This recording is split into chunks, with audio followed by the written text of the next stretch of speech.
रसूल अल्लाह सल्लल्लाहु अलैहि वसल्लम में फरमाया, आज लैलतुन निस्फ मिन शाबान की 15वीं रात है, दरमियानी शब है। इस रात को अल्लाह ताला जल्ला शानहू आसमान दुनिया पे नज़ूल इजलाल फरमाता है और कबीला बनु कल्ब की बकरियों के बालों से ज़्यादा लोगों को जहन्नुम की आग से आज़ाद कर देता है। कबीला बनु कल्ब अरब का बहुत बड़ा कबीला था जो भेड़ बकरियां पालते थे और लाखों की तादाद में उनकी बकरियों और भेड़ों के रेवड़ थे। तो उस कबीले की बकरियों के बालों से भी ज़्यादा गुनाहगारों को जहन्नुम की आग से आज़ाद कर दिया जाता है। तो ये वो बाबरकत शब रहमत है, शब नूर है, जिसके दामन में इतनी बरकतें हैं कि कोई महरूम नहीं रहता। सिर्फ वो बदनसीब लोग जो शिरक में मुब्तला हैं, जो सख्त कीना परवर हैं, जो कता रहमी करते हैं, कातिल हैं, आदि शराबी या बदकार हैं, उन्हें इस मुबारक रात में महरूम रखा जाता है।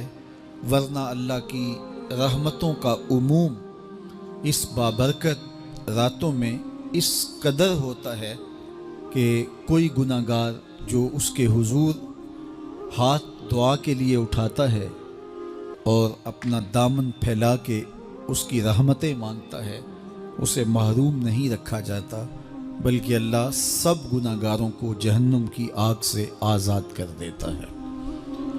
एक रिवायत में आता है कि अल्लाह लैलतुन निस्फ मिन शाबान की 15वीं रात को आसमान दुनिया पे अपनी रहमतों से जलवागर होता है और फरमाता है कोई रिस्क मांगने वाला, मैं उसकी झोलियां भर दूं। है कोई मग़फ़रत तलब करने वाला, मैं उसके गुनाह माफ़ कर दूं। है कोई मुझसे आफ़ियत मांगने वाला, मैं उसको आफ़ियतों से नवाज दूं। है कोई फ़लाँ चीज़ मांगने वाला, है कोई फ़लाँ चीज़ मांगने वाला, उसकी रहमतें आवाज़ देती हैं।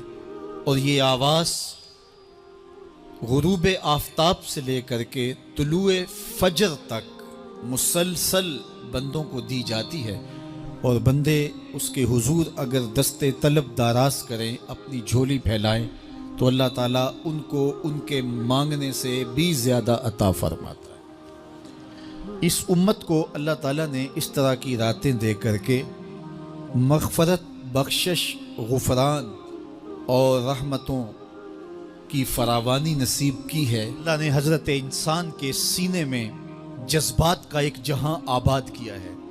शैतान को भी इंसान के पीछे लगा दिया, इसकी आजमाइश के लिए, इसके इम्तिहान के लिए। नफ्स भी इसके अंदर मौजूद है और दूसरी जानब इसको गुनाहों से मना भी किया और नेकी की तलकीन भी की। अब कितनी मुश्किल जिंदगी है हजरत इंसान की, आई जान शकंजे अंदर जिवें वेलने दे विच गन्ना। कितनी मुश्किल जिंदगी है। ख्वाहिशें हैं कि आवारा हैं, आरजुएं हैं कि बेकाबू हैं, और दूसरी जानिब अल्लाह का हुक्म है। अब क्या करे? तो गुनाह करने के बाद फिर अल्लाह के हुजूर तौबा कर ले, जो मुमकिन हो वो नेकी करे और गुनाह से मकदूर बचने की कोशिश करे। लेकिन बशरी तकाज़ों के तहत अगर उससे गुनाह कभी सरजद हो जाए तो उस पर अकड़े ना और उस पर मुसर ना रहे, उस पर असरार ना करे, बल्कि फौरन अल्लाह के हुजूर तौबा करे। गुनाह करने के बाद बंदा जब तौबा करता है, अत्ताइबु मिनज़्ज़म्बि कमल ला ज़म्ब लहू, तो वो ऐसे होता है जिस तरह उसने गुनाह किया हुआ ही नहीं। बंदा 100 बार गुनाह करके तौबा करे, अल्लाह 100 बार माफ फरमा दे। वो करीम है, 70 माओं से ज्यादा प्यार करता है।